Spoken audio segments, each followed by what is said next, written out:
time is it? What time is it? What time is it? Right now! Welcome to Talking About Sports, the Carolina's #1 podcast for sports. We're #1 because you make us #1. We're glad to be back at the Dilworth Neighborhood Grill. Let's introduce our all-star panel as always. From Penn State, former Carolina Panther, two-time Emmy Award winner at ESPN, Reggie Walker. Back from his tour of Europe, Scandinavia, and the subcontinent, Mike Pacheco, the voice of Winthrop basketball, Charlotte Knights broadcast, and the Carolina Panthers radio postgame show host. And we have JT for JT. Let me introduce my former colleague at TNN Motorsports, Jeff Taylor. Also worked at Fox 46 and WBTV. Jeff Taylor, we're going to call you JT. You're our That's JT. fine. You're our That's designated fine, partner. JT. Glad to have you aboard. And thank you, man. A very large week in Charlotte. Arguably the biggest event ever to hit Charlotte, the 99th PGA Tournament, and the Carolina Panthers played this week. And Reggie, what are your thoughts on the Carolina Panthers and their performance last night? Well, the first thing I want to give them credit for is actually smart move to move the preseason game to Wednesday and give the PGA Championship the weekend, Thursday to Sunday. I think that was a smart move to help not sort of divide the city. There's enough going on in terms of traffic and craziness. If you separate those two just a little bit, I think it kind of helps extend the week, but it also kind of gives that sort of, hey, we're going to step out of the way for a one-time event that sort of makes a lot of sense to me. As far as the Panthers, I thought Wednesday night offensively they looked pretty good, and I know we'll get into this in a minute, but in particular, Kelvin Benjamin, I want to touch on something there. Everybody's talked about the catch he made for the touchdown early in the game, the other catch getting rid of defenders. What I saw that looked really good to me on the touchdown catch, he looked really smooth getting off the ball, creating the space so D.A. could throw that ball to the outside shoulder and he can go up and make a play on it. The little nuances of a route, he beat that defensive back, not by the throw, not by the catch, but by the way he came off the football. And I thought that was huge. And Mike, you were in the press box during the game and hosted the post-game radio show. What was kind of the vibe after the game? I know you talked with the interim general manager, Marty Herney. Give us a quick update on Vernon Butler, and what was kind of the overall vibe post-game? Well, Vernon Butler was basically just a knee sprain that they thought in the game on Wednesday night. They'll obviously have more of an update, and probably by the time this airs, they may even have more of an update. He's going to be looked out, so that's something to keep an eye on. Brenton Burson also had a slight injury in that game as well, a quad strain, but I don't think that was as serious. I think the vibe, though, Kevin, was excitement. I think a lot of people in the press box, a lot of people in the stands liked what they saw from the first team. Yeah. I thought what was interesting, and you guys can talk about this too, we'll start maybe with you, Reggie, but I think what was interesting was last preseason, it seemed like the team was like penalty after penalty after penalty, yes. And it was the Texans that did that Wednesday night, and the Panthers kind of came out with a little bit of a crispness that I was encouraged to see. They were very clean on both sides of the ball, I thought.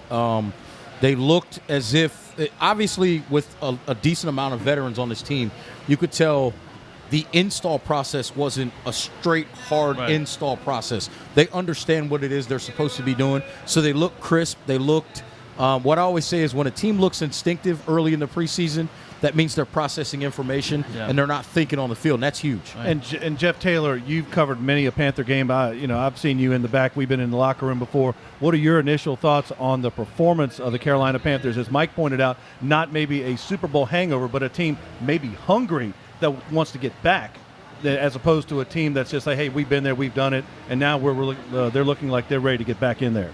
I think a lot of people will say, hey, this is just the preseason, just kind of let it go. But I think, like you said, the Super Bowl hangover and stuff like that, and the year they had last year, to come out and perform the way they did last night was impressive. The first teams, they came out, they got the job done, went downfield. D.A. with a great pass. Give D.A. credit because he put it where Benjamin could get to it. Yep. But overall, the defense, that first series, on Houston, K'Wan Short almost got the sack than he did on third down. Yes. They stopped him for, I think a 3-yard loss. So I think you got to be excited as a Panther fan, and the city needs to be excited because I think it was as crisp a game for them as I could see, at least the first team. Well, how about the depth at quarterback? I mean, you got three guys that can sling. He might be Joe Webb. I'm telling you, he looked pretty good. Mike, you nailed it. I mean, if you ask me, and I'm going to be a little conservative here, but I think Derek Anderson is one of the top 30 quarterbacks in all of pro football. There's 32 starters, so I think Derek Anderson could start, for about 10 or 12 teams. To have him as your backup, and believe me, we've seen it in the last couple of years.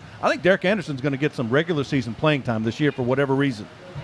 He might. I mean, this Cam's shoulder is going to be an issue until it's not, right? I mean, until we know, until we know he's going to be able to throw. And I know they're taking it easy, and this is not an easy comeback that he's coming from. I mean, usually when this type of surgery is generally close to a year recovery. Right. Now I know this they tweaked it a little bit, but I think this will be interesting to see how he comes back because he really needs. I mean, look, they're going to go as far as Cam Newton's going to take. I agree. I mean Da can fill in and he'll win some games, but I mean Cam's the guy he's your horse. You got to ride him. The straw that stirs the drink. Yeah, I mean he's the.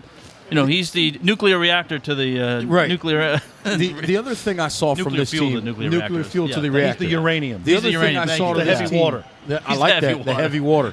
I read that off someone's paper in college, something like you probably did, Reggie. Nah, I paid attention. I mean, I was going to say something. I'm not going to go there. Did they do that at Penn State? No, on the football sir. Program? We took real classes. Okay. The thing that we've talked about this on the show, I thought they did a really good job in the draft and with some of their free agency acquisitions, getting depth.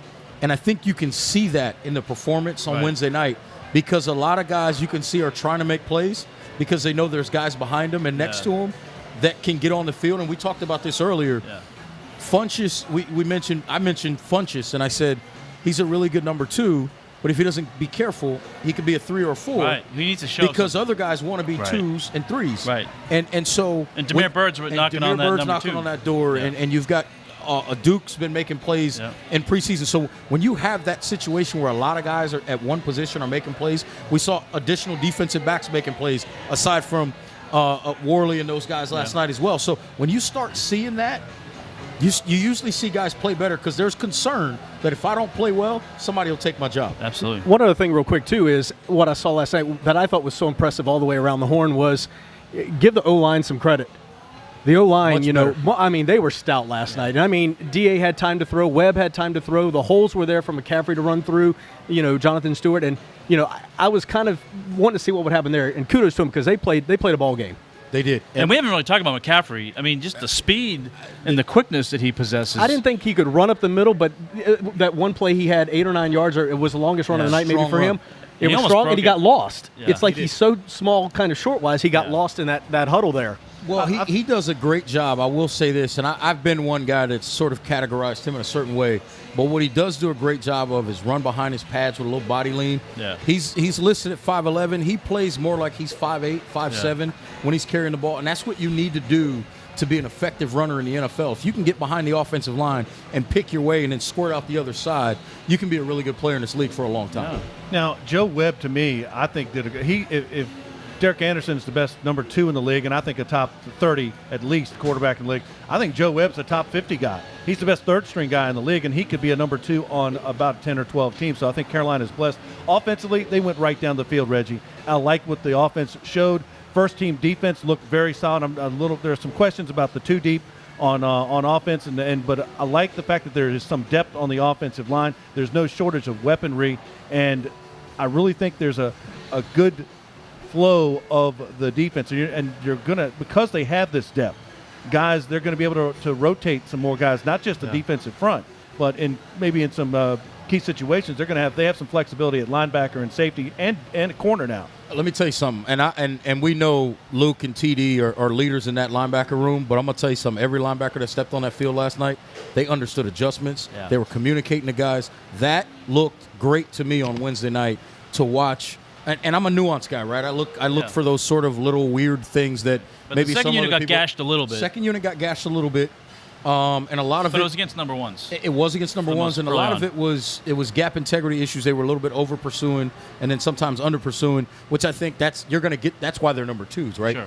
right. That hopefully gets shored up down the line. But I thought watching that second level looked really, really good, especially even the defensive backs when they flew down in the box to help out in 8-man box situations.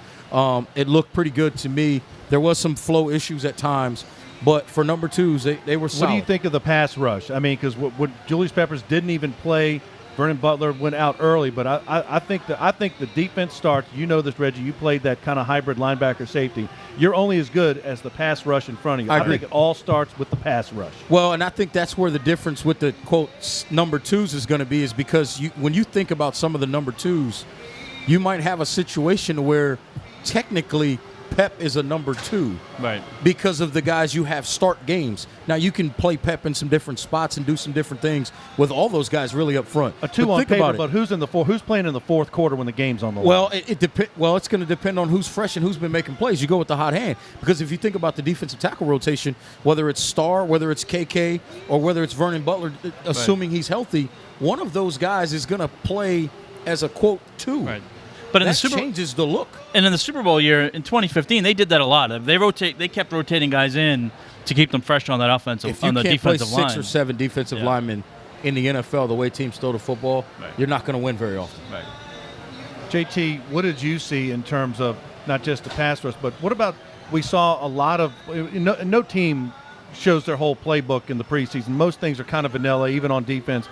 But what did you see about the Mike would appreciate this, the execution of the offense so far? I mean, I thought it was as good as it could be for game one of the preseason. Hardly any penalties. The holes were there. He had time to throw the football. I think they ran as smooth as they could, run. And, and like I said, I think the big question everybody's going to be thinking about is, when does Cam come back? But without him, they ran as good as I think they could run. And the other good thing was, for the most part, they were injury-free. I mean, in the preseason, you want to get good plays. You want to see guys flash. You want to see the 2s and 3s step up. You want to see special teams do well. But the most important thing in any preseason game is to stay healthy. Mike, what did Marty Herney say about, or did he tip his hand in any way that you could figure out about Cam? Does he have to get a few snaps, or maybe even a half during week 3, or maybe even a series in preseason game number 4? Well, he told me, but he said, if you tell anybody, I'll have to kill you. No, okay. I'm just kidding. Well, you have friends in higher places than I do. I'm just kidding. No, so, I mean, look, they're gonna be cautious with Cam, right? So, I mean, he did talk about a little bit about... Week 1 is the only thing that really counts, not these preseason games. Right. I mean, and Ron has said this in the past, that, there are some guys in this team that don't need to get as much physical reps as long as they're getting the mental reps. Yep. Now, you do want to see... especially with Kelvin Benjamin, you want to see more of that relationship growing, and that you can only do that on the field. I mean, there are some things that they have to do on the field, but as far as everything else, there's so much that they can do around that. Because Cam's, this will be his 7th season, right? So, I guess my only slight disagreement with that, and I'll say it this way, is I think when you're coming off an injury like this to a quarterback, at some point you got to get him out there and let him get 15 to 20 throws, and then see how his body responds the next day. Right. Because if it's going to be an ongoing thing to where, yes, he can play on Sunday, then he's got to shut it down all week because the shoulder's not responding. That's not an ideal situation that you want to be in with your quarterback. And maybe you need to slow the process down, and maybe DA is the answer. I'm not suggesting that at all. Right. But at some point, you've got to figure out how much during a game of a physical toll that shoulder can take. Right. And how he can respond to that. Right. And the point I was trying to make was that's more of a, that's the physical, that's the body, agreed. You got to do what your body tells you to do. Right. But from the mental side, I think that they should be in decent shape. But you're right. I mean, it's gonna take time, and they're gonna have to see how the shoulder responds. And I think also too, from a fan standpoint, I'm sitting here looking too at the schedule. Right. Who you're playing week they gotta 1. Win early. Schedule is right. But and I don't have it in front of me, but I know week 1 is what, San Francisco. At San Francisco. At San Francisco. Can they win without Cam Newton there? Probably so. Probably. But I would seem to think so. And then Buffalo coming in week 2. Yep. So I think that Buffalo here, week 2, New Orleans, which I think possibly could be a shootout in week 3. That's where I think maybe you need something like that. So just thinking about that in terms of how long he stays out or whatever, those first couple of games, to me, can you let him sit? Yeah, and that's an important question that you're going to have to answer. But you want to answer the question before the last preseason game, in my opinion, as opposed to the day before the first regular season game. Right. Do you think you'll see him next week against Tennessee? Because that's a pretty good defense. That's your team, JT. That is my team. I will admit that is my team. I'm a Titans fan, too. I think you're more likely to see him against Jacksonville. I would agree. In week 3 of the preseason. I got to say this, Reggie. I've known Jeff 20 years. He's a Titans fan only because the Houston Oilers are no longer the Houston Oilers. Well, but I stuck with him. I stuck with him. I'm a Titans fan because we didn't have a team in Tennessee growing up, and now we do. There you go. Well, we can do another whole show about that. Yeah, we can talk about that. That's another story for another day. And we'll have to leave that one sitting there for a while. But we're just getting started. We haven't even touched on the PGA tournament yet. We've got all the PGA action. Kevin Tolbert's been there every single day, so we've had you covered. We got more Panther talk, PGA, boxing, you name it, we got it. It's right here on Talking About Sports.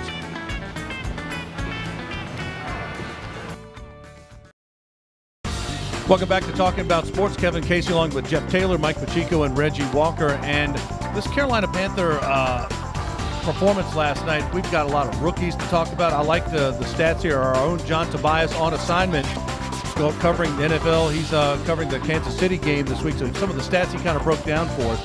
I like how Derek Anderson performed. We talked about that. Christian McCaffrey. We haven't gone into too much about him, but also some rookies that are on the bubble. And Reggie, you know that the Turk waits for no man. The Turk will pay a visit to training camp sooner rather than later. Yeah, it will. And I'll tell you something, man. When you're a fringe guy on a roster, you're gonna run through walls to figure it out. You're gonna show versatility. Obviously not a rookie, but a guy like Demir Bird showed a lot of versatility. So you want to see that from guys like Austin Duke.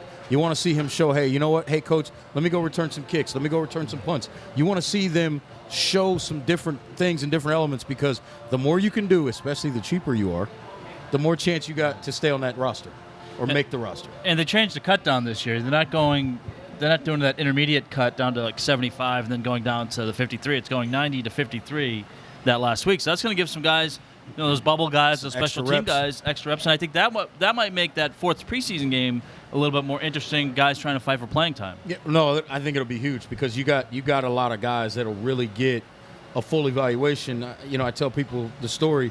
I know a guy that, as a running back, he was an undrafted free agent. In his entire evaluation process of 2.5 weeks of preseason, he got 2 carries total. Wow. And it's hard. It's hard to. And he got cut. It's hard to know if a guy can play. Now, part of that is if the other guys are making plays with their reps, sure, you get it. But when you get 2 reps, and you're an undrafted guy, it's as almost an like you have undrafted to do guy, even more. Right, you need those reps. So it's kind of tough as an you end need of to the rip roster off like a 50-yard touchdown immediately. Go. Right. Let me get this. So, but I thought a lot of guys played pretty well last night. A lot of young guys played well. I thought Moten, looked pretty good. A high draft pick. Now he's going to be, and I think he's going to be on the roster, obviously. And obviously on the roster, but is he going to crack the lineup? I mean, did Darrell Williams? I think we heard Ron Rivera saying he's going into camp as the starter, or is Moten possibly going to maybe beat him out, or is the offensive line coach going to figure out who my best 5 are and put them out wherever the chips land? I didn't get enough of him last night to go as far enough as to say, or on Wednesday night, as far enough as to say, he's ready to crack the lineup, but I saw some good things that if you can find some consistency there's a chance. I think former draft pick who since was cut and now re-signed, Amini Silatolu, looked pretty good going with the backup offensive lineman. So I think you got to have depth on the O-line. You're going to have your 5 starters. You probably have 7, maybe 8 active, depending on the circumstances, but you probably don't carry more than 9 on the 53. Somebody's going to get hurt. I mean, it's rare that you go through a full season where one offensive lineman doesn't. The last time that happened was, the Atlanta Falcons. It's amazing how that happens. I'm just saying, you got a pretty good offensive line. They stay healthy. I'm just saying. It doesn't happen often. It doesn't. That's my point. Yeah. That's my point. That's usually what happens when it does. Otherwise, you have those issues.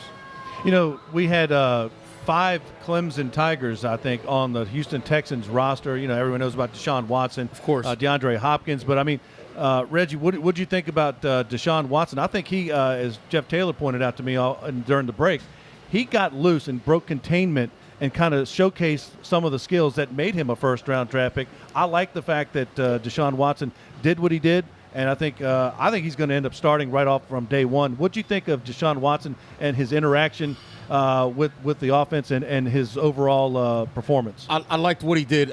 In particular, there were a couple of situations that stood out to me. Obviously, his touchdown run, realizing that was a man coverage situation, and breaking free and making his way to the end zone. Every defender's back is turned to you in man coverage situations, so they don't know what's going on. They don't know what you're doing in the pocket there. So I thought that was a great decision by him. And I think if you ask probably 80% of the great quarterbacks in the NFL, even more than that, well, any great quarterback in the NFL or good one, they'll tell you that they would have made the same decision. Sans Tom Brady, he's not going to run.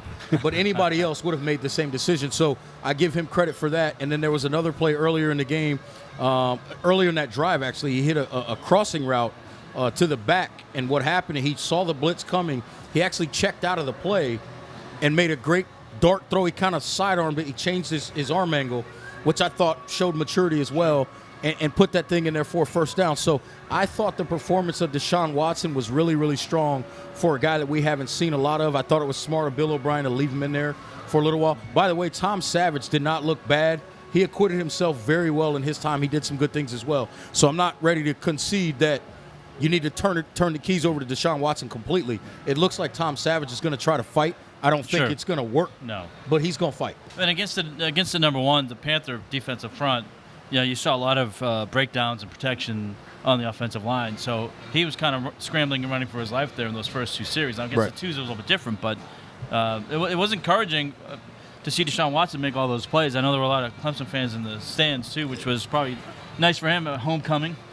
I think two things kind of stood out for me, and you mentioned it, Reggie, was that, like, I think when Deshaun was Deshaun, getting outside the pocket, making throws that away, perfect. There were a couple throws in the pocket. He was a little high, a little long, and I think that'll all come. But, yeah, I think so impressed with his, initial outing, the poise he showed. But when he got outside the pocket and he ran and he became that kind of dangerous quarterback, that was great. Whether he starts week one or not, I think you look at, the Marcus Mariota, the Jameis Winston, and the success they've had early on. I could see where Houston might be a little ready to start him. And something unique about the Texans is Bill O'Brien.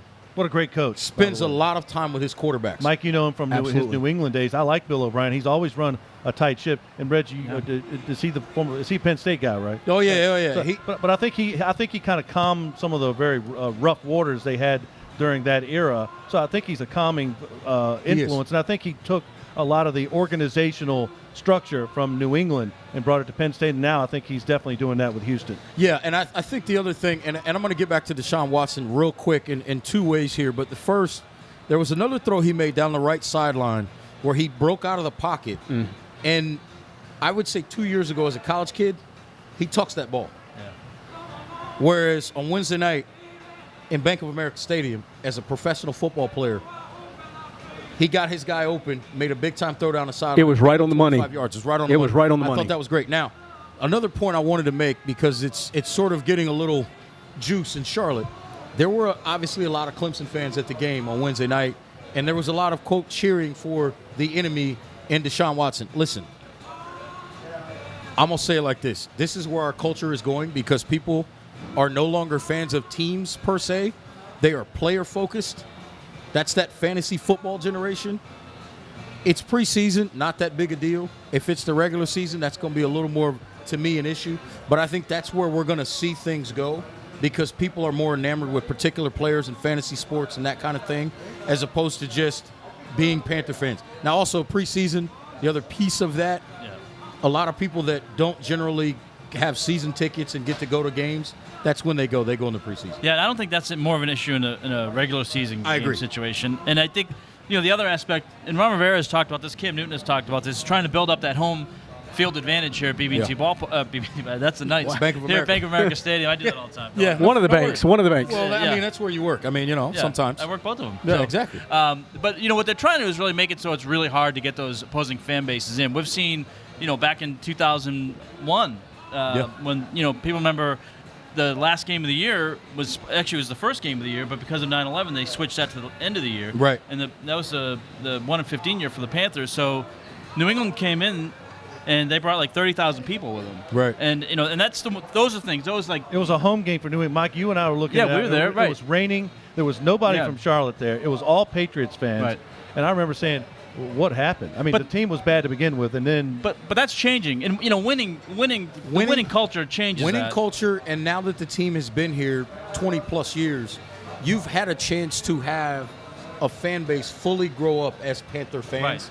And I think that's important because a lot of us that maybe didn't grow up in Charlotte or in Carolina, or whatever the case may be. We came here with other teams already attached to us. Right. And then the second piece of it is a lot of people that were from here, they were either Falcons fans or Redskins fans or maybe Cowboys fans because that was the closest thing. Now there's been a culture and a generation that grew up with the Carolina Panthers. Right. And I think that's where now we'll see that thing sort of continue to turn over. Well, I think most people really have there's two fan bases here. There's Panther fans, and then there's the other team you root for before you became a Panther fan. Right, exactly. But now you're right. Like now kids, like my kid's 11. He's growing up. He's got dual citizenship. Right. But he's a Panther fan. He's still a child at heart, Mike. You know that. But that's the team. He's in the city. He's Panther gear 90% of the time. But he's got a Cam Newton shirt. He's wearing his Luke Kuechly shirt. And that's what it's about. Yeah. It starts with kids. Did you give him your Bill Buckner jersey, Mike? Don't put any Red Sox what now? You give him your Bill Buckner jersey? You didn't. Don't make me wear my Jake Peavy jersey. Wow. From the 2013 World Series. Don't make me do that. No comment on Jake Peavy. It's been a what? But conversely, we talked about Deshaun Watson. Wait, are they still playing baseball in Cincinnati? Well, they're on TV right now, but it is not locally. Not Cincinnati locally either. Speaking of the love for people, listen, I felt good for a guy in Ben Boulware getting some reps. Yes. I was about to say that, Reg. I mean, we talk about Deshaun Watson, and thankfully Carolina's not going to have to face Deshaun Watson the rest of the year. Unfortunately, nobody got the business either. He didn't get the business, but Ben Boulware was a guy on the national championship team, the middle linebacker, the quarterback of the defense, undrafted. You pointed that out in our last show. But he's going to have to fight because Carolina's got a very deep linebacking core. What do you think of Ben Boulware? They've got a deep linebacking core, but I'm going to tell you what I did like. I mean, there were a couple situations. His pursuit angle wasn't great. On one particular play, they busted out of the left side. He took a poor angle. I think he should have came over the top. That would have been a 3-yard gain. He tried to go underneath. It ended up being like a 9-yard gain. So that's something you got to get better about as a young player. But he did a good job of sort of being that middle of the defense, getting guys where they're supposed to be. Because, listen, 80% of playing well on defense is getting lined up right. Right, yeah. And he was getting guys lined up right. So clearly he knows what to do. But he's going to understand and figure out real quick in the pros, you better have good technique or you're going to get your tail kicked. That's what my question was. How much, he seems to have a pretty good head on him and kind of, what's the word I'm looking for? Got a good motor.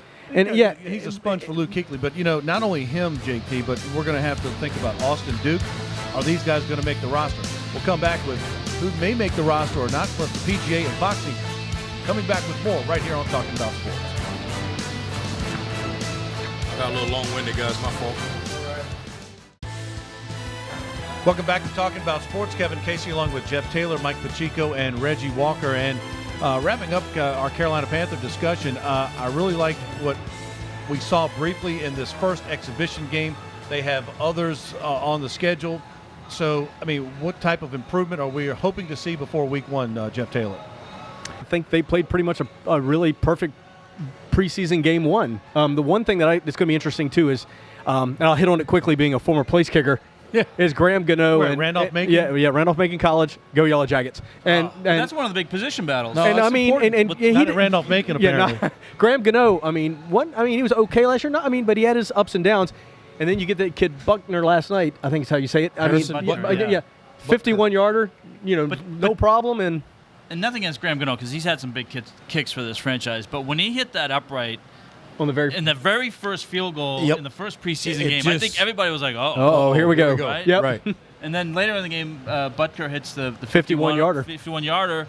And now his kickoffs weren't as stout as Graham Gano's. Agreed. And I think that's one of Graham's strengths is the touchback. But but he needs to be a little bit more consistent at hitting those 45 to 50-plus field goals that he was missing last year. I agreed. Every good drive ends in a kick. And in an ideal world, you want to kick field goals and extra points, and I think if you can't trust your kicker consistently to make a 45-plus yarder, and once you get over 50, I get it, but if you can't trust your kicker to be consistent 40 to 50 yards to put points on the board, that's going to be a factor. But when you kick the ball off the way Graham Gano does and put your defense in good situations, so you've got to find that. So that's what they've got to find is the consistency of one of those two guys that can consistently do both at a good pace, and that's where the answer is. And, oh, by the way, money's always a factor. So the cheaper kicker might have a little bit of leeway. Well, Jeff, let me ask you this, because I was a little skeptical at first about moving the PATs back. I just didn't think it was going to be that dramatic, but it's turned to prove me wrong, because every PAT now has a little bit of drama because, guys, it's not as automatic, the chip shot, like it used to be. Why do you think that is? I think they got so entrenched in where it used to be that it was just automatic. It just was, an afterthought. You're moving it back where you're kicking it from 33 yards now. Just the littlest thing there can make a difference. When it was 10 yards and the snap might be bad or something like that, it's not a big deal. But I think just the nuances of where the plant foot is, where the head is, the blocking, when you add that aspect to it and it becomes more like a field goal, and I think it's a different mentality. And the deeper kicker kick, as you know, the angle's different. The angle's different. The ball more you drop the trajectory. So that's a factor as well. You as a kicker know better than anybody. But were you surprised as many guys were missing PATs? Yes, I was. Because really, and I mean, and you mentioned, Reggie, even the 40 to 50 yarders, there are a lot of kickers in this league where 50 is now automatic. Yeah. Right. Where I would see guys kick field goals and be like, he's going to make this. It's 50 yards. 50 yards. And you're always going, now it's almost the point of going 50. So, but I was surprised, yes. I mean, these are pros. Yeah. A 33-yard field goal shouldn't be that difficult. Let me ask you this. As someone who's, because I don't know that mentality in terms of handling the kicking duties, but is that something that maybe after 5 or 6 years that we'll see the number of PATs missed go down a little bit because they're used to it and they're more comfortable? How much gets in their head because it's brand new right now? A lot. And I think 5 or 6 years down the road, even maybe 2 or 3 years, these guys are pros, it will just become an afterthought. But I think early on, and I mean, and then the question would be, with that many misses, how many people went for twos last year? Right. Do we see more and more people go for the two instead of kicking it? I don't know. And but I think as we get 2, 3 years, 4 years, 5 years down the road, I think it becomes automatic again, and it just becomes an afterthought. Got it. Well, Mike, first of all, JT, grew up in a Hampton Sydney house, so we're not going to tolerate any of this Randolph-Macon crap. The oldest small college rivalry in the South. That's right.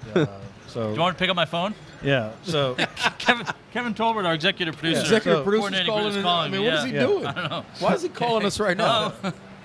We're in the middle of a show. Yeah. So okay, Mike. Okay, he just took a phone call in the middle of the show. Mike, I played a lot of golf with you. Well, it's funny you say that because I just did something that you cannot do at a golf tournament.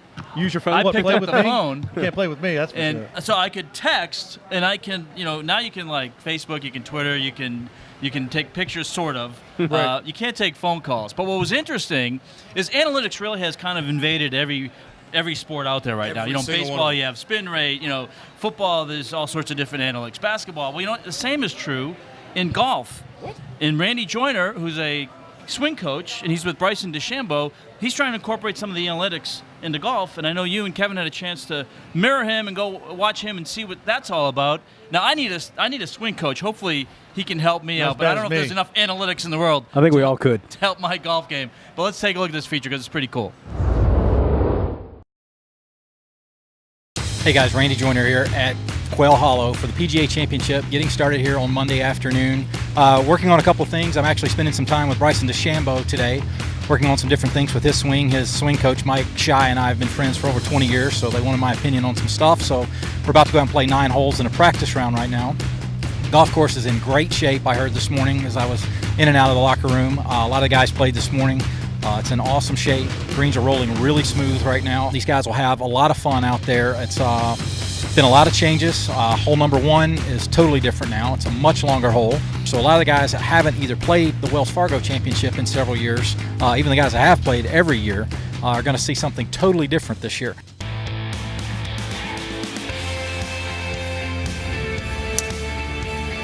We just teed off here on the 525-yard par 4 first hole. Yeah, that's right, 524. Playing into the wind as if it's not long enough today. This is 2.5 inches of Bermuda, and this is a lot like trying to hit it out of a Brillo pad.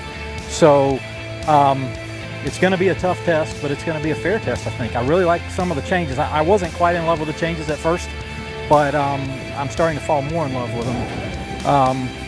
I think it'll be a really good championship, and it's great for Charlotte to have it. It's the first time since I think 1974 Charlotte's had or North Carolina's had a PGA Championship.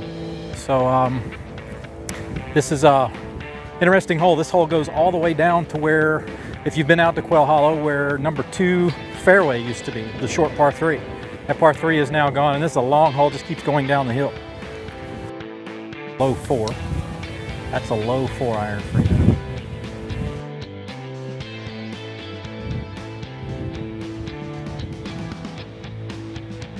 He spent some time working on some different motions in the bunker.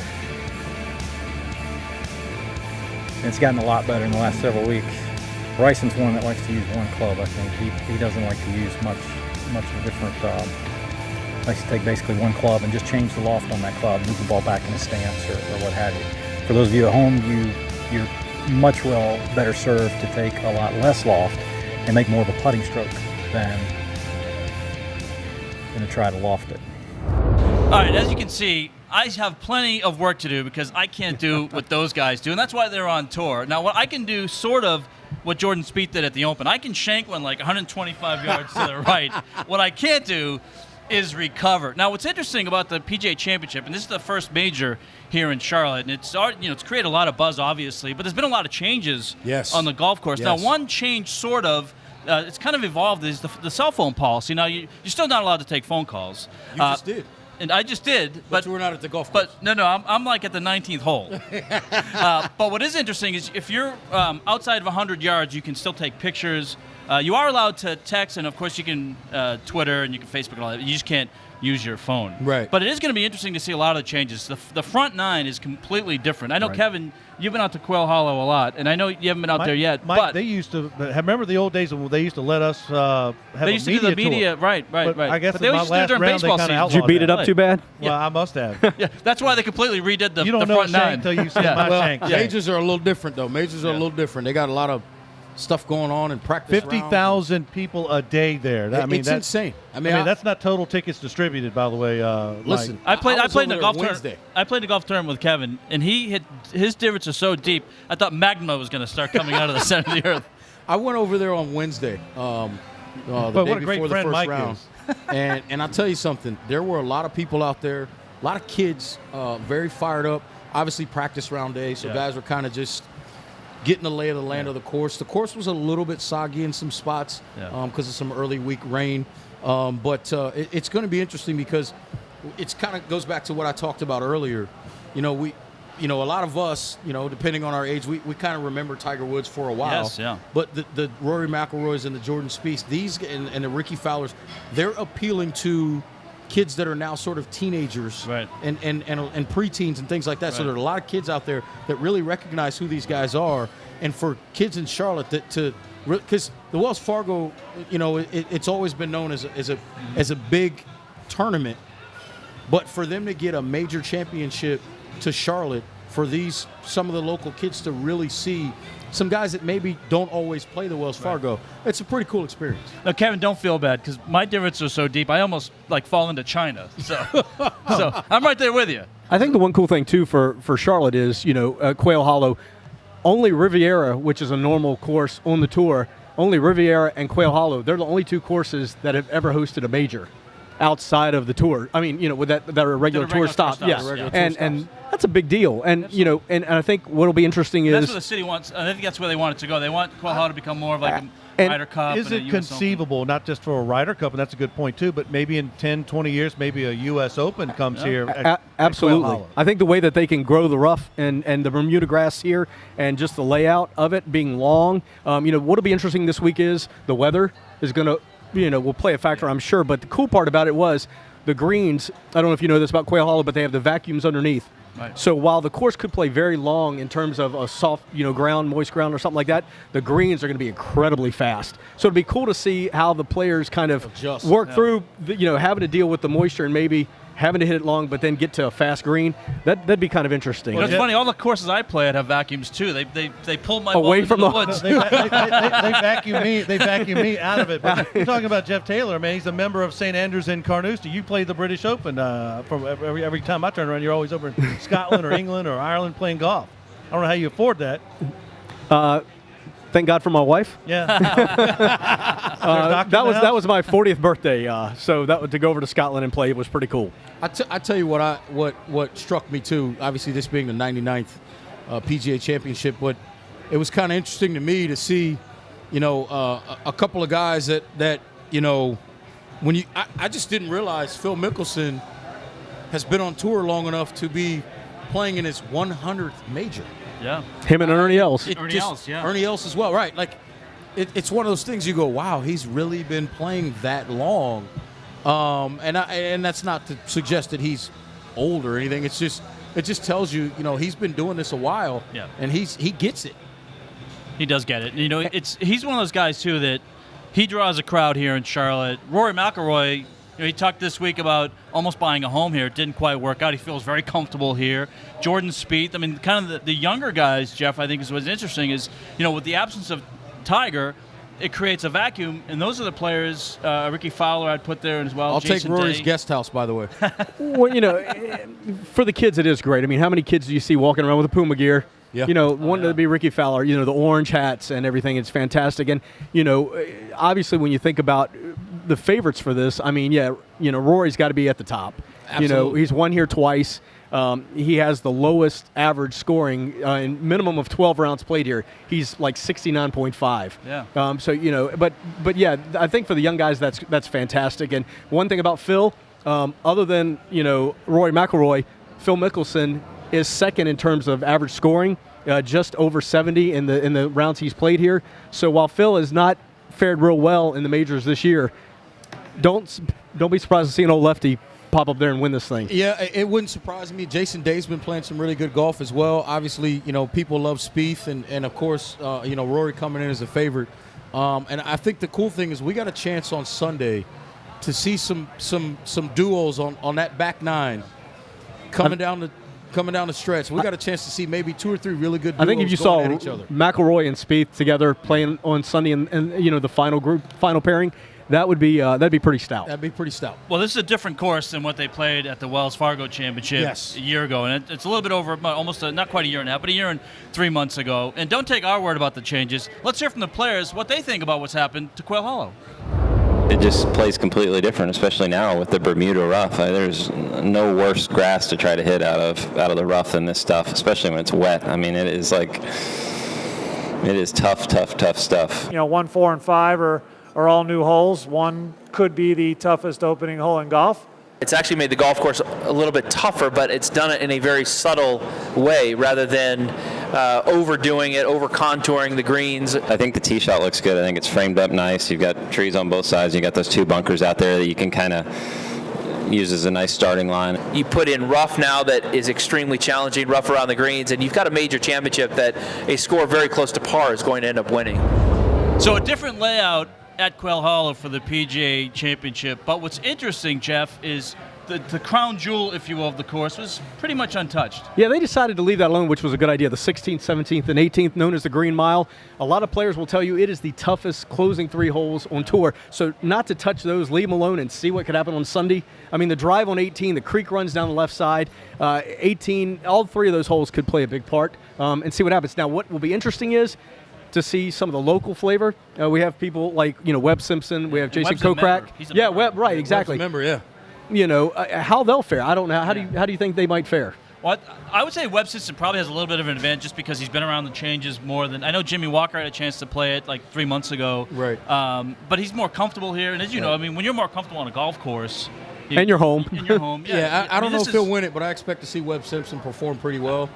And don't be surprised to see him close to contention on Sunday. I think Charlotte would love to see, and not necessarily in this order, but great. any combination of Jordan Spieth, Rory McIlroy, and Webb Simpson in the Oh. top 3, top 4 going into Sunday. Absolutely, I'd agree. And I know as I'm going on a limb there, but of course. And as a lefty, I'd like to see Phil there. But hey, oh, you put nothing Phil, wrong you with put that. you I put put Phil Phil- Mickelson. yeah. Phil in that You make that quadrant. the then final you- 2 then you groups would. on Sunday. This place will blow up. yes, place will be exactly.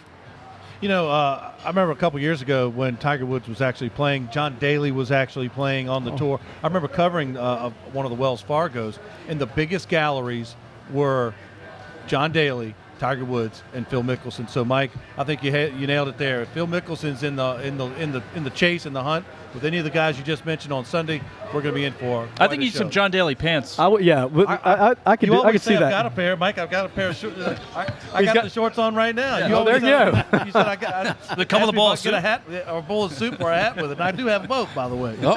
So we're just getting going. We're with golf. We got more golf. Carolina Panthers. Plus, we're going to talk some college football coming up right after this on Talking About Sports.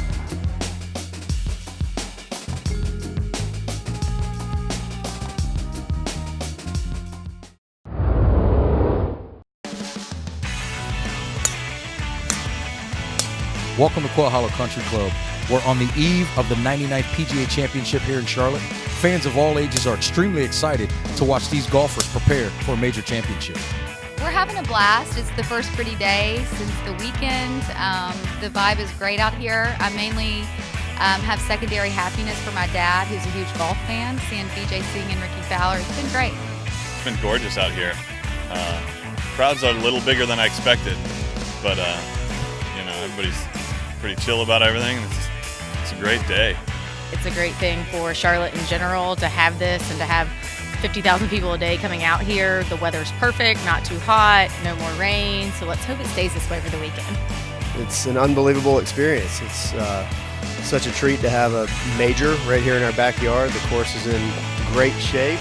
The golfers have been so gracious this week. Lots of autographs for the little guys, and it's just been really a great experience.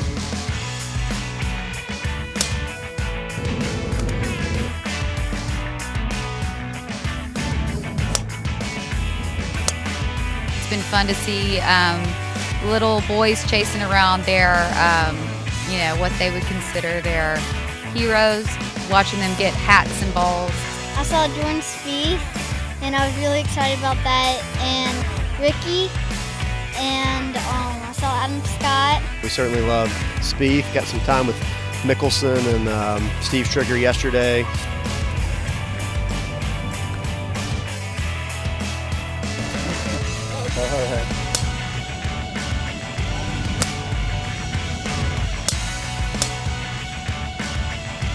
And there you have it.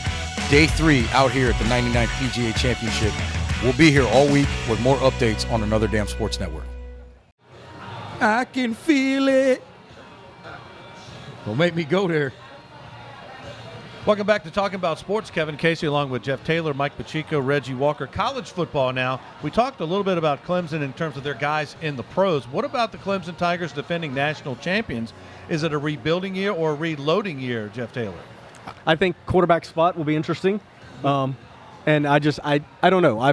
Now, here's the deal. I got to preface that with my son is a rising sophomore at South Carolina, so I can't talk a whole lot about Clemson. We'll get to the Gamecocks a little later on. But no, I think after you win the national championship, they got some freshmen coming in key roles, and the quarterback, I think there's some work to do there. So I would say rebuilding. That's me. I'd say outside of quarterback, it's a reload. They need to rebuild the quarterback spot, but I think they're going to reload everywhere else. It's interesting you say that because I was sitting here thinking to myself, and my honest answer is both. Yeah. I think offensively it's a rebuild, and I think defensively it's a reload. And there's not a lot to reload except in the back end a little bit.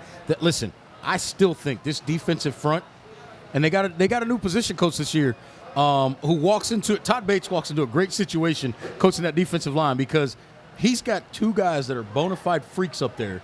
Leading the pack is Christian Wilkins. That guy's going to be – I can't wait for my food. That's a good sign. That's a great sign. When the plates are coming, that means more stuff's coming. It's how apropos that it happens when I'm talking about a 300-pound defensive lineman swallowing quarterbacks. But that's what Clemson's going to – listen, they closed the national championship. We remember the drive, right? Yeah. But they won the national championship because they got after the Alabama offensive line with their defensive front last year. And I expect that to be the leader for them early in the season to give the offense time to catch up. But I expect Clemson to be really good because of their defense. All right, Jeff, you mentioned in the context of Clemson, South Carolina, they're going to open against NC State here at Bank of America Stadium September 2nd, the Labor Day weekend. Any thoughts on NC State? I think it's kind of a make or break year for Dave Dorn out in Raleigh. I'd agree with that. I think he's got to get some wins, get to a bowl game, and get that team headed in the right direction. I think they're so inconsistent. One week they're hot, the next week they're cold. I don't know that he has the cohesive group to win on a weekly basis. There's just a lot of inconsistency, I think, with that team. But that's been kind of their story, going back to Chuck Amato. Well, true. I mean, even Tom O'Brien, who was kind of brought in there to steady the ship. I mean, yeah, he brought in Mike Glennon, but they never he really didn't wear the reached sunglasses and have the red shoes on. No, that is correct. He did not. He did not. But they really haven't had any kind of consistency over the last decade or so. I think they got a difference maker on the defensive front, but I think other than that, here's the thing, and you and I, we've all talked about this ad nauseum, right? What could this be the year, right, for Doeren, positive or negatively? Yeah, it could. But the reality is, if you're NC State as an administration, what should you be? What should you be as a football program in the ACC? Because with all due respect, we know what Clemson's been historically. Right. We know what Florida State's been historically. Right. We know what Miami's been historically. Right. All national champions in their past. So if you start, we know what Virginia Tech's been the last 30 years under Frank Beamer. Right. So you Louisville's start. a team that's on the rise with Bobby that's Petrino. right, and they Well, put that a has lot the of Heisman focus Trophy on no it. one's talking about. They've got a Heisman Trophy returning Heisman Trophy winner. So when you start to look at this conference and you look at where NC State fits, you have to ask yourself, you know what? To me, if Doeren goes 8-4 this year, maybe 9-3, I'm okay. Some people are screaming he's got to win 10, 11 games. First of all, I can't say that NC State's going to consistently have the talent to win 10 games a year with the amount of other football-oriented athletic programs in this conference. I just don't know that that's a legitimate, fair thing to ask of Dave Doeren. One guy who's not on the hot seat, and I don't think will be, is David Cutcliffe over at Duke, the quarterback whisperer. I mean, every year his teams are well prepared. They're not penalized, and all they do is execute their offense. I like Duke. I think they're a team on the rise. They're going to surprise a lot of teams this year. They won at Notre Dame last year. I like what the Duke Blue Devils have going on. To your point about Cutcliffe and not being a hot seat guy, there's a story out there that goes, at one point he thought about leaving Duke to go to a bigger program, and his wife asked him the question, do you want to get fired again? Like Ole Miss. Place like Duke, if he continues to consistently win, develop players, it's a developmental type of program, he's going to continue to have success there, and they're going to do what they need to do. And that's going to be called David Cutcliffe Field at Wallace Wade Stadium. I got no problem with that. The last guy to win there was Steve Spurrier consistently, and he went on to greener pastures at Florida. David Cutcliffe could probably be there another 10 years and not have a winning season. And they got plenty of money. It only costs like $60,000, $70,000 a year to go. When I think of the ultimate kind of player coach, somebody that is that father figure and just a solid football coach and somebody that makes your program proud. Cutcliffe is the first person that comes to mind. He's just that type of, and the team they buy into him. The kids buy into him, and when you've got that, you've got consistency. And they were only a handful of plays from being and let me tell you something. That secondary bowl team last year. Mark Gilbert, a Charlotte kid, playing one of the corner spots. He'll be a sophomore this year. Kid on the other side's a junior. I'm gonna tell you something. They've got a chance to be really, really good on defense, especially in the.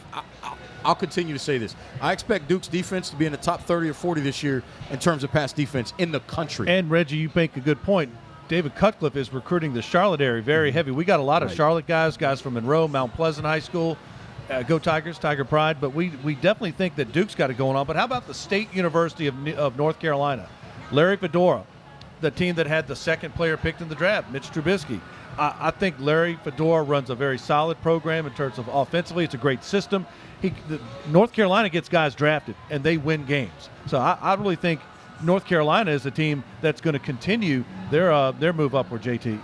I agree. And the thing with Carolina is, they've got that NCAA committee infraction deal coming up. And the bad part, I feel Larry.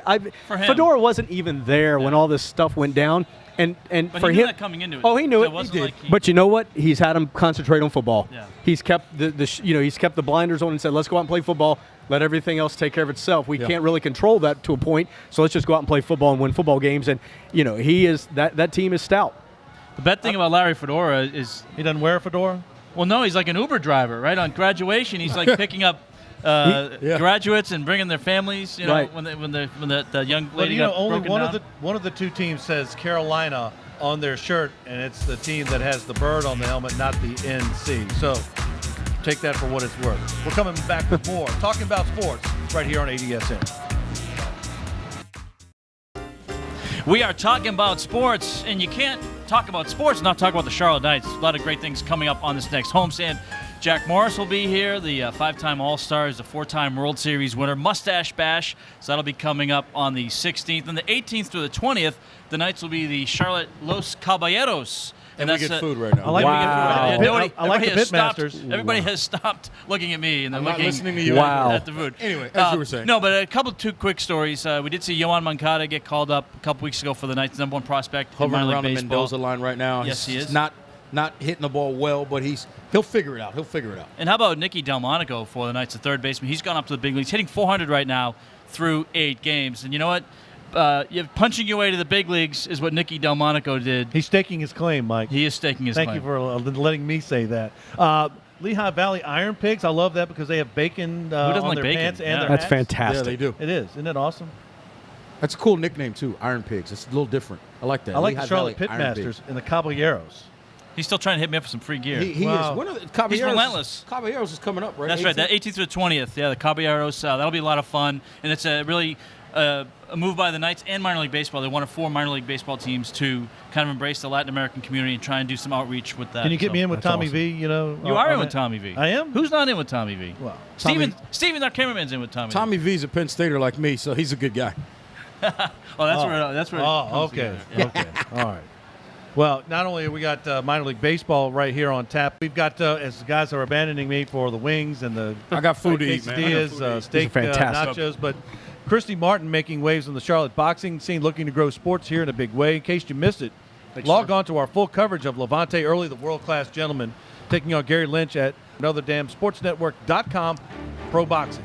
And that'll do it for another exciting edition of Talking About Sports for our executive producer, Kevin Tolbert, for the now eating Reggie Walker, and now you're passing me the wings. Thank you very much, Mike Pacheco. Thanks to Jeff Taylor for filling in for our other JT, John Tobias. I'm Kevin Casey. So long for now. All right. Watch out, Kathy Lee and Hoda. Here we come.